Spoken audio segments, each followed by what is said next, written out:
only think about that. Yeah, I mean, if I play a video game on extreme difficulty, then I have to concentrate fully on the game, and it has a calming effect. Yeah. It sort of chills down. Um, and I mean, you mentioned, I think, and many people like if you play martial arts or if you play pool, like something that forces you. It's like I think anything that forces you to concentrate fully actually has a calming effect. I find it just sort of like kind of a restoring effect. Yeah. It's good. Jiu-jitsu's like that. Yeah. Archery's like that as well. Yeah. Like when you're shooting a bow, you have to. There's so many moving things, and you have to think only of it, and it cleans the mind. It cleans the mind. Yeah, exactly. I was reading this study about surgeons, where they found that surgeons who regularly play video games make less errors.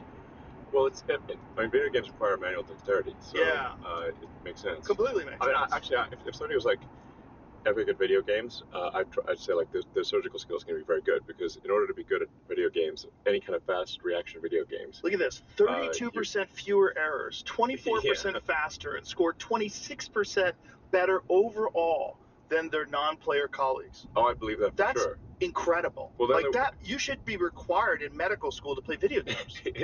Don't you think? If somebody's like a top ranked video game player and they say they're a surgeon, I'd be like +1, +2 type of thing. Oh, top rank for sure. Well, but this isn't even top rank. This is just people who play. Well, your manual dexterity has to be extremely high. Yes. So you're looking at things on a screen. You're reacting, and sometimes you got like 10 milliseconds to react. Yes. And so if somebody's got incredible reaction times and manual dexterity, they're obviously going to be a good surgeon. Imagine if there was a course that you could take. That course would promote. You would be 26% better. Yeah. Everyone would have to take that course. Sure. Why would you want a surgeon that's less prepared? You would say, hey, Bob, did you take this course? You didn't take this course. Don't you understand this course makes you 26% better? Sure. You would have to take it. Everyone should have to play video games if you want to be a surgeon. Well, I think it certainly would be a very good test to see if somebody can't play video games well. Like, that means, because you got to move both hands simultaneously. Right. You got to react to something very fast, then on the screen. So, and if your keystrokes or your mouse clicks or whatever are wrong, then you lose the game. Right. So, if somebody's has a good rank in video games, I would say that their manual dexterity must be extremely good. Well, it's so their fine hard. motor skills have to be excellent. If you think about like StarCraft or any game like Quake, any game where a lot of people are playing, to rise to the top, you have to be exceptional. Period. As a human being. Yeah. There has to be something exceptional about you. Yeah. Actually, Quake, way back in the day, I was one of the world's best Quake players. I know we talked about this. Yeah. I loved Quake. Yeah. I in my final semester in college, I probably put more time into Quake than all my college classes. When I was on news radio, all of the writers were super nerds. They were very, very fun guys, and they had a LAN set up at the studio where they all played Quake. I had never played video games, and I would go in with the writers, just kind of hang out with them. We'd get silly, and then we would all start playing video games and playing Quake against each other, and I got addicted.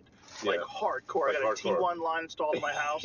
I went hardcore. Yeah, exactly. Checking how many milliseconds of latency. Oh yeah, I was fully addicted. I was making my own computers. I was going to Fry's Hardware and buying motherboards and putting everything together. And it was too much of a time suck though. Yep. I'm an obsessive person. I can't get involved. Like I can't play golf. No, golf is too slow for me. I mean, I know a lot of people find golf good, and I mean, I guess if you think of it like I guess if you're saying you're going to walk outdoors with friends and occasionally hit a ball, then and you're just as an outdoor walk, then that's cool. And it does require concentration when you're hitting the ball, but it's too slow for me. Nothing compares to video games in terms of like the amount of feedback you get, like the sensory overload you get when you're looking at a large, high resolution screen. You have a fast computer. You have headphones on. Then you're hearing sounds from here and sounds behind you, and rockets are flying by you. And there's nothing like that. Yeah. But I think golf still is like Jamie will tell you. Jamie's an addict. He's a golf nut. It's super addictive, and it takes 8 hours a day. It's once you get into golf, I guess any sport it gets super addictive. But for me the intensity of video games is hard to beat.